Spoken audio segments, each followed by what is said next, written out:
Passıplıq özünü öldürgenlikdir. Abdori Muhammed Yusuf. Men bu işni becirelmeymen. Mende bundaq çoğun işlarni qılalaydigan qabiliyet yok. Men qılanmayman. Men palanladek iqtidarlıq emas. Mening bo'lishim mushu. Deganga o'xshash passiv pozitsiya kishining o'zida yoshirun bo'lgan nurg'unlagan talantlarini o'ltirib tashlaydigan rayimsiz qotildir.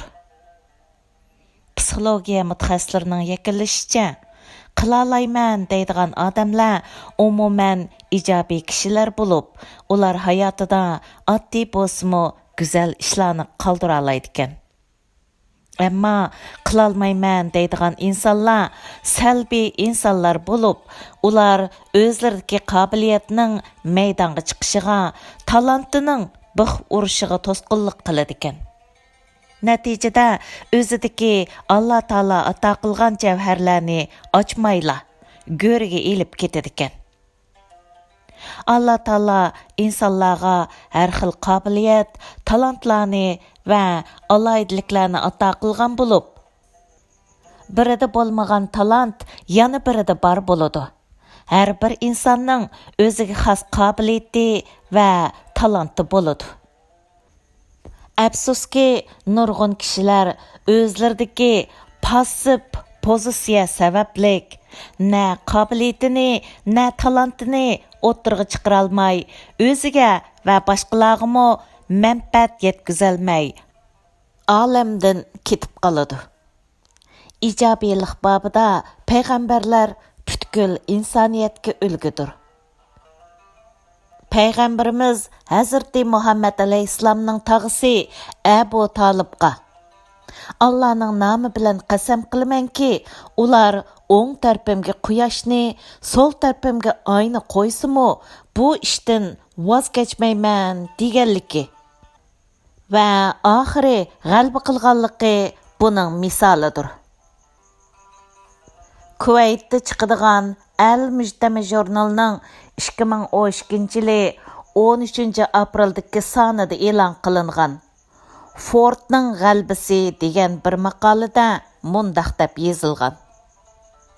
Eng qadimiy avtomobil Fordning ijodkori Henry Ford aslida bir elektr energiya shirkatida ishlaydigan oddiy bir ishchi edi.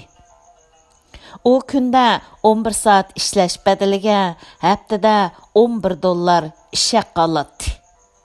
Henry kunlik 11 soatlik jafoliq emgakdan keyin uyga qaytib kelib, uyning orqasidagi kichikgina kapsiga kirib olib, yangi bir motor yasash yo'lida yarim kechagacha ishlaydi.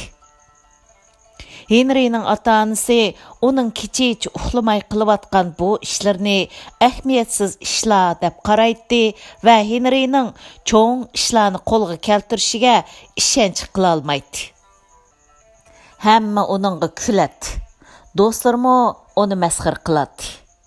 Faqat uning ayoli uningga ishonch qiladi va uning kelgusida katta bir ishni amalga oshiradiganligidan shaklanmaydi. Şoňa o eriga hamisha madad beradi. İşini davamlashtirishga rag'batlantiradi. Kechalar uning bilan birga shu kichikkina kapsida uningga hamroh bo'ladi. Qish kunlari kechalari sovuqdan qo'llari titrab turib, eriga jinchirqini tutib beradi. Eriga yordam qilishdan qat'iy zerikib qolmaydi. Shu sababdan bo'z kerak, Henry hayotining oxiriga qadar ayolini maqtaydi va uningga bo'lgan cho'nqur sevgisini izhor qiladi.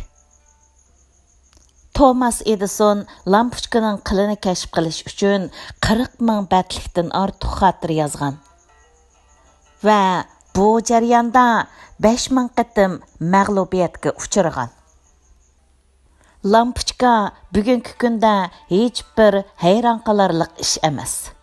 Ammo 1880-yildan burun elektr chiroq texi umumyuzlik ishlatilmagan bo'lib, u chog'larda yoy nurliq chiroqlar eng moda bo'lgan.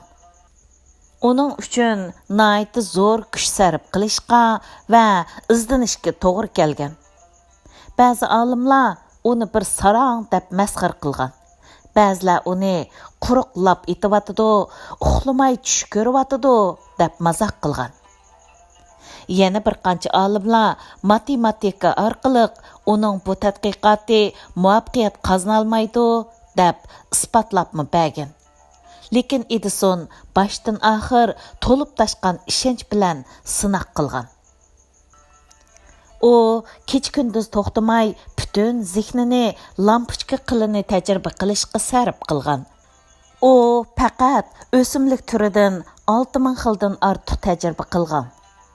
Uning yozgan tajriba xotirasi 200 dan oshgan bo'lib, jami 400 ming bet bo'lgan. Mushuningla ilgari keyin bo'lib 3 yildan ortiq vaqt ketgan. 1880 yilning oldingi 20gacha Edisonning lampochka qili siniqi yanala hech qanday natijaga erishalmagan. Ammo u harmay talmay tajriba qilish orqali oxiri lampochkaning qilini muvaffaqiyatlik yasab chiqqan. Yuqorqi g'albalar men qila olayman deb tishini tishlab ching turish natijasida kelgan bo'lib, qila olayman deb o'rnidan turgan odamga Alloh taolaning yordam qiladiganligida shak yo'q. Bir kuni ma'lum bir maktabda muallim o'quvchilarga dars so'zlayotdi. To'satdan bir o'quvchi o'rnidan turib, "Ustoz, ingliz tili bak qiyin ekan" deydi. Bu o'quvchi so'zini tugatib bo'lguncha boshqa o'quvchilarmi gap qistirib, "Ha, rostilla qiyin ekan" deyishidi. Sinfdagilarning hammasi xuddi oldin kelishib olgandeklar ingliz tili darsining qiyin ekanligini har xil ifodalar bilan ifodalashga boshlaydi. Muallim bir oz turib olgandan keyin o'quvchilarga qarab, "Undaqda bugun dars yo'q. Darsning o'rniga o'yin o'ynaymiz" deydi. Buningdan o'quvchilar qaltis xush bo'ladi. Muallim doskaga og'zi kichik bir shisha, uning ichiga bir to'xuning rasmini sizadi. Andan o'quvchilardan, "Aranglardan kim bu shishining ichidagi to'xuni, shishini sundirmasdan, to'xunimi o'ltirmasdan chiqara oladi?" deb so'raydi. O'quvchilar har xil fikrlarni o'tirg'a qo'ygan bo'lsa-mu, bu ishni bejira olmaydi va hammasi chorsiz qoladi.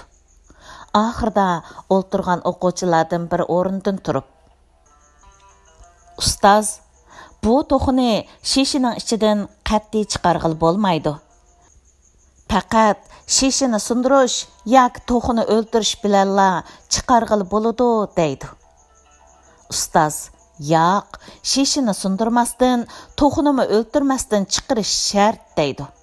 Andan heliq o'quvchi muallimga jiddiylik bilan, "Ustoz, undaqda bu to'xuni shishining ichiga kim kirgizgan bo'lsa, o'zi chiqarsin" deydi. O'quvchilarning hammasi kulib ketadi. Ularning kulkisi tugamasdan muallim so'zini boshlab, "To'g'ri, bu javob joyida bo'ldi. Shishiga to'xuni kim solgan bo'lsa, uni o'zi chiqarishi lozim. Xuddi shuningga o'xshash, sizlarning kallanglardagi ingliz tili darsligi qiyin deydigan tushunchani faqat o'zinglarla kallanglardan chiqarib yetalaysizlar. Agar sizlar bu tushunchani kallanglardan chiqarib etmaganda, men darsni qanchalik yaxshi sharhlab bersammi, qanchalik o'ng'aylashtirib tushundirsammi, yanala o'rganolmaysizlar deydi. Yuqoridagi hikoyaga o'xshash balkim nurg'unlarimiz o'zimizning ilmiy va amaliy hayotimizda qanchalagan to'g'rilarni shishalarga mahbus qilib qo'ygan bo'lishimiz mumkin.